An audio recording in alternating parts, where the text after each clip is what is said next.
what I'm saying is, yung presence mo doon, yung sa picture na yan, it doesn't fit in sa taste ng mga Pilipino na nakakita po Pinagsabihan niya. ni Senator Raffy Tulfo si Department of Tourism Secretary Cristina Frasco matapos umani ng reklamo sa social media dahil sa tila self-promotion sa mga promotional materials ng DOT.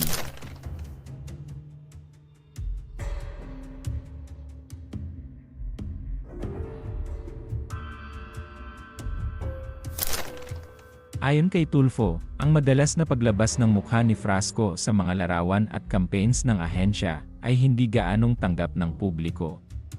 What I'm saying is, yung presence mo doon, yung sa picture na yan, it doesn't fit in sa taste ng mga Pilipino na nakakakita po niyan. Kaya nga po binabash po kayo hanggang sa pumunta po sila sa action center ko para magreklamo. Ani Tulfo sa Senate Committee on Tourism noong February 3. Okay? What I'm saying is, yung presence mo doon, yung sa picture na yan, it doesn't fit in sa taste ng mga Pilipino na nakakita po niyan. Kaya nga po, binabash po kayo. Hanggang sa pumunta po sila sa action center ko para magreklamo. Nung malaman nila magkakaroon ng hearing ng ganito, they came to my office and they told me na ito yung baka pwede may parating sa Department of Tourism. That's why I'm trying to voice it out today here in the hearing. Okay. Pinuna rin niya na imbes na ang Pilipinas o ang mga probinsya ang ipromote. Tila ang sarili ni Frasco ang mas nakikita at iminungkahi na mas mainam siguro kung gagamit ng models sa mga promotional materials. Okay. So, kasi ang nangyari, ma'am, ang dating daw sa kanila, parang pinopromote mo yung sarili mo versus dapat yung Pilipinas ang pinopromote mo o yung mga probinsya ang pinopromote mo versus you're promoting yourself. Yun po yung dating sa mga tao. Hindi po sa akin yun, ha? That's not from me, from them. So, ang dating po sa mga tao na you're trying to promote yourself.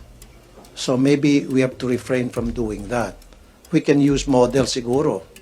Diba? Like I said, yan sabi mo sa Cotabato ba yan? Saan lugar yan? South Cotabato. Then, let's use Miss South Cotabato as the model. Or a native South Cotabato. Ano ba yung pinaka-native dyan sa Cotabato? Yung mga indigenous people in Cotabato. Much better versus kayo po. Yun po yung pinopoint out ng mga lumapit po sa akin. Sumagot naman si Frasco at ipinaliwanag na nauunawaan niya ang issue at sinisikap lang niyang maging present sa trabaho. I completely hear you, Senator, and I am grateful that you have brought these matters to light. But I have tried to be as present as possible in our destinations and for our stakeholders. I have no national ambition. I am not running for any national position. And therefore, any accusation of self-promotion would fall flat, paliwanag niya. I completely hear you, Senator, and I'm grateful that you have brought these matters to light. But since I have the floor, I would just like to reiterate my position that I have tried to be as present as possible in our destinations and for our stakeholders. That is the extent of the duty that I have exercised and nothing more. I have no national ambition. I'm not running for any national position, and therefore any accusation of self-promotion would fall flat because I am not running for any national position in 2028, and therefore there would be no reason for me to promote myself. Ngunit iginiit ni Tulfo na ang damdamin ng publiko ay malinaw, tila ang sarili ni Frasco ang naipapakita sa mga materyales. Bagay na hindi karaniwan sa ibang bansa tulad ng Vietnam, Korea, Malaysia, at Japan, kung saan hindi makikita ang mukha ng tourism secretaries sa kanilang campaigns. I'm sorry, ma'am. I'm not saying that you're running.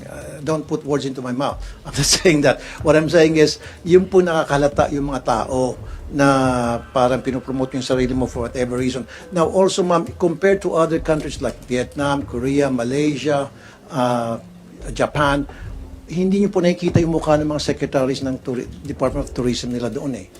Wala. Never ka makakita sa tourist materials ng kahit anong bansa na banggit ko, yung kanilang Secretary of Tourism, pinopromote yung mga mukha ng mga pictures nila. Labis din na ikinabahala ni Tulfo ang pagbaba ng turismo sa bansa. Batay sa datos, umabot lamang sa 6.48 milyon ang turista na pumasok sa Pilipinas noong 2025, mas mababa kumpara sa mga karatig bansa tulad ng Malaysia, Vietnam, at Thailand na may 15 hanggang 30 milyon.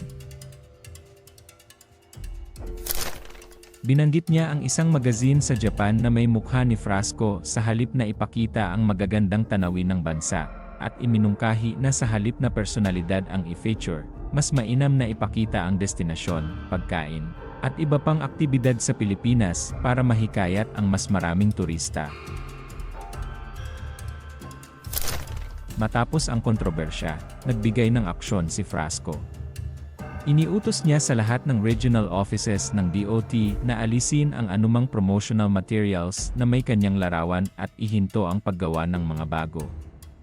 Hiniling din niya sa mga local government units na huwag na maglagay ng banners o tarpaulins na may kanyang imahe sa mga official events. Ayon sa kanya, ang layunin ng tourism promotion ay itampok ang ganda ng bansa, kultura, at tao. Binibigyang diin ni Frasco na patuloy na nakatuon ang DOT sa pagpapakita ng Pilipinas ng positibo at responsable, habang sinusuportahan ang paglago ng turismo.